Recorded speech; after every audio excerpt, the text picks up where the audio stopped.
Mexico 1970, the group stages.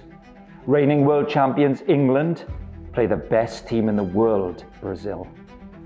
Brazilian samba flair versus England's wholehearted defence.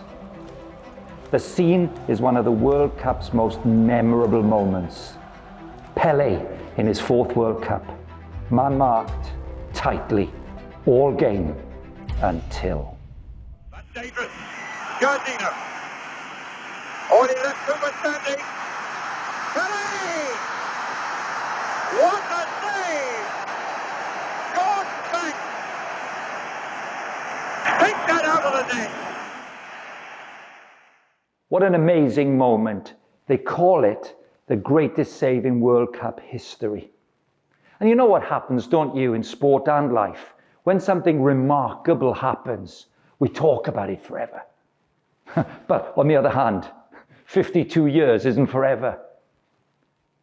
2,000 years ago, 2,000 years, Jesus was born. And today, loads of people know about him. Most of the world knows something about him, and millions of people worship him as their God, their saviour, their leader, and their friend. Why? Well, the answer is that what Jesus did has stood the test of time. In fact, you could say it is the greatest save in human history. In the Christmas story, when Mary's having a baby, her husband Joseph is strongly instructed that he must call the child Jesus. And the reason is that the name Jesus literally means saves from sins. This is something I think we could explore a little bit further. During the World Cup, we've seen so much concern over human rights issues, division, discrimination, injustice.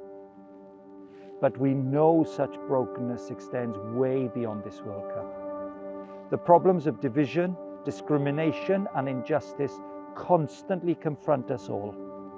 And we long for something more, something better. There is a nagging feeling that all is not right. So what if the problem begins with us? What if we look at ourselves rather than pointing the finger at other people? Remember, Jesus will save us from sin. So here's the question: what is sin?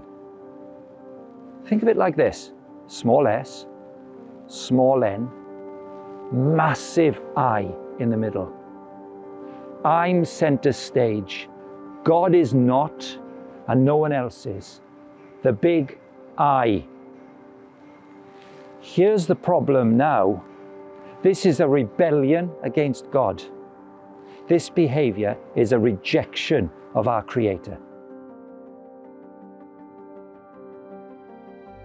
The Bible is absolutely clear that God is just, and He must and will judge wrongdoing.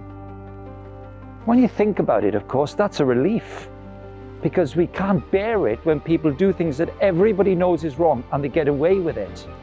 It's quite right that justice should be done.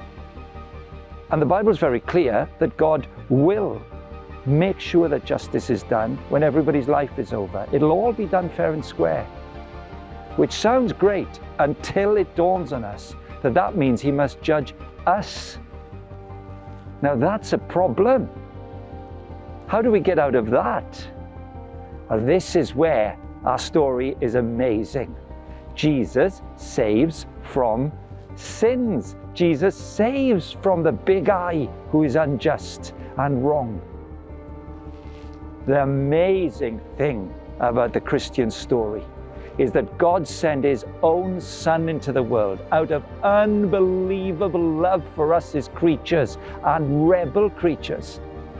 And His Son dies on a cross to take the punishment we deserve for our rebellion against God. This is a remarkable thing that God has done.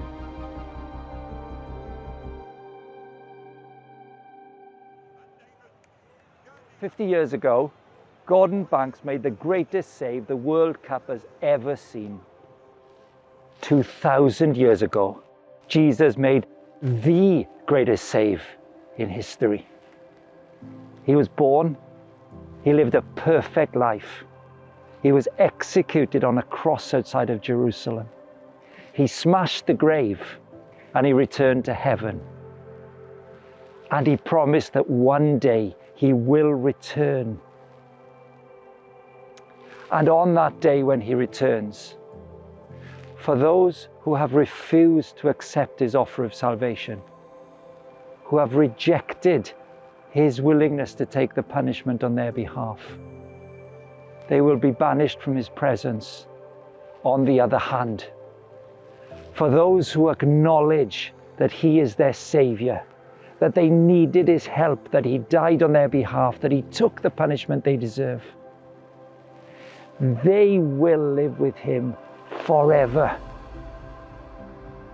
This Christmas, will you join millions of sports people around the world in celebrating the greatest save in history?